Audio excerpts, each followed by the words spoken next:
Hello Libra, thank you for joining me for your monthly forecast for January 2019. This is for the Sun or the Ascendant. Now as this year begins, the solar return for you is going to see you much feistier and much more assertive, but I think that's really exciting. Why is this? Well, Mars, the planet of drive and of determination, is in your opposite sign right from the first day. Also, Uranus, the planet of surprises and unpredictability, has reversed back into this location and is forging a link with Mercury in your sector of everyday communications. For the first 4 days, you can dazzle people with an ability to think outside the box, but also let people know what your boundaries are. Those boundaries may come up around your family, emotional life, or even a very close, perhaps even romantic partnership. And you are going to go into 2019 with a big emphasis in the more healing and spiritual and security-based part of your scope, the 4th house. This is very much about our identity. It's about our emotional identity. It's where we started in life, and it's where ultimately we may end our life too. So it's a tender area, and with Saturn in this area since December 2017, over the last year, you may have had to work quite hard to make a stable foundation for your existence. There may have been limitations and challenges. There may have been periods when you've grown a lot in terms of understanding your needs and what you will and won't accept from others. And it's possible, really from the start of this new year, that you are going to become a little bit braver about demanding what you do want, because you are the ultimate people pleaser, which is a lovely quality of yours, your diplomacy, and it's going to come out really beautifully later in January when you have a wonderful opportunity to shine. But everything has to be based on a sense of comfort and nurture and feeling that you're respected.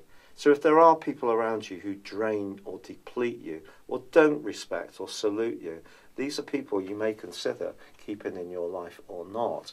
And Mars and Uranus are definitely going to make you much more assertive in the following 12 months. But Venus, your ruler, is in a delicious location for the first 8 days of this month, so there could be some good news for you financially. And your ability to think on your feet, to be a negotiator, to sell, to market, to work in technology is really going to be bolstered hugely once Venus returns to Sagittarius on the 9th. But before then, on the 5th, Mercury moves out of the bubbly location it's been and into the more muted and sensitive area that is the 4th house and also Capricorn. Now Mercury's pretty good in Capricorn, because if you think about it, Capricorn's about being very stable, and Mercury is about thinking, and therefore the combination is wonderful for commerce.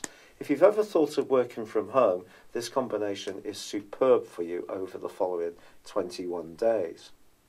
But on the 6th, there is a solar eclipse, and this solar eclipse links in with both Saturn and Neptune. In fact, Saturn and Neptune forge an alliance the whole of January. For you, this is asking you to use imagination when it comes to home changes. But also, Saturn being on this eclipse suggests that over the next 6 months, there's going to be some fundamental changes in your world at the very root of your existence. Perhaps you're going to get spliced. Perhaps you're going to buy a new home. Perhaps you're going to downsize, upsize, work from home, as I say. Perhaps share your abode with others, perhaps even a family member. Perhaps you'll have more responsibility around looking after someone who's older in your family circle.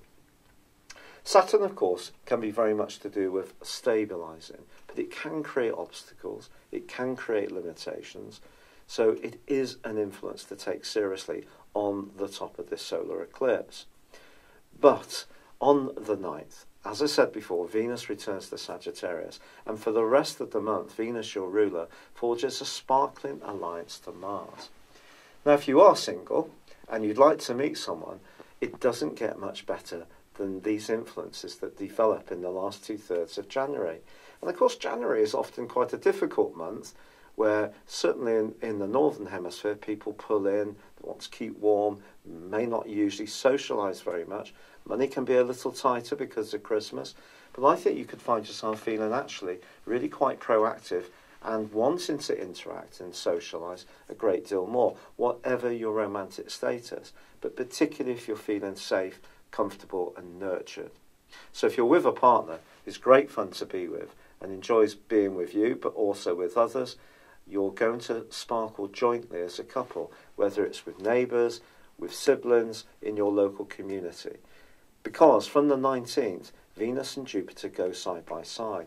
And if you are wanting to have a stroke of good fortune through to the 24th, around a job application, or around your mode of communication, or your ideas, this can be a crucially positive time. But also from the 19th to the end of the month, Jupiter forges a brilliant angle to Mars. This can make you much more active, it can make you much more outgoing, and you can absolutely dazzle people with the force of your personality and also your sheer charisma. What's not to like? It really is a unique set of planetary influences. Now, there is a bit of a challenge between the 15th and the 19th because Uranus goes into a right angle with the Sun. And if there is someone close to you who tends to really clutter you or stop you, inhibits you, prevents you from being the free spirit that sometimes you need to be, this is going to be a testing few days, and you may see yourself being a bit sharper, laying down really your boundaries in a much more assertive way. Remember, Mars is going to help you in this regard, but Venus will still be urging you to show some diplomacy, so perhaps it's going to be the steel fist in the velvet glove. On the 20th, the Sun moves into the most fab part of your situation, the 5th house. That's going to re-energise you physically. Mercury moves on the 25th, re-energises you mentally. It's coming out into a much more sunshine location. The two join together in the last days of this month. A fabulous combination. And I really do feel it's your chance to shine. And just how this happens is really down to you. But some kind of good fortune can fall for you this month.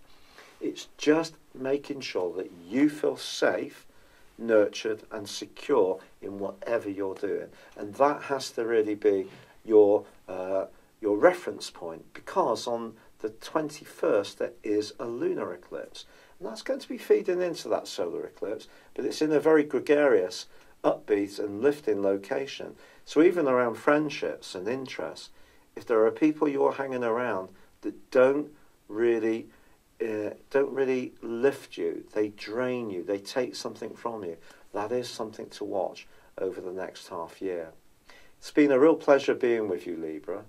If you would like to order your year 2019 personal horoscope forecast based on your time, date and place of birth, please see the link beneath this video. But for now, I'd love it if you would like or comment, or if you've yet to do so, please do subscribe to this channel. Thank you. Hello, thank you so much for watching my video. I'd love you to join me at my Horoscope Ace app. You can find this at www.horoscope-ace.com. You can use it through Android, iOS, Apple or Facebook. Check out your ascendant or your moon sign or download your free birth chart. There's all your favourite videos, plus there are daily, weekly, monthly and yearly horoscopes for general, love, Chinese and Indian astrology. If your passion is tarot, there's my brilliant 3-card money or love tarot readings too. And it's all there at www.horoscope-ace.com. Thank you.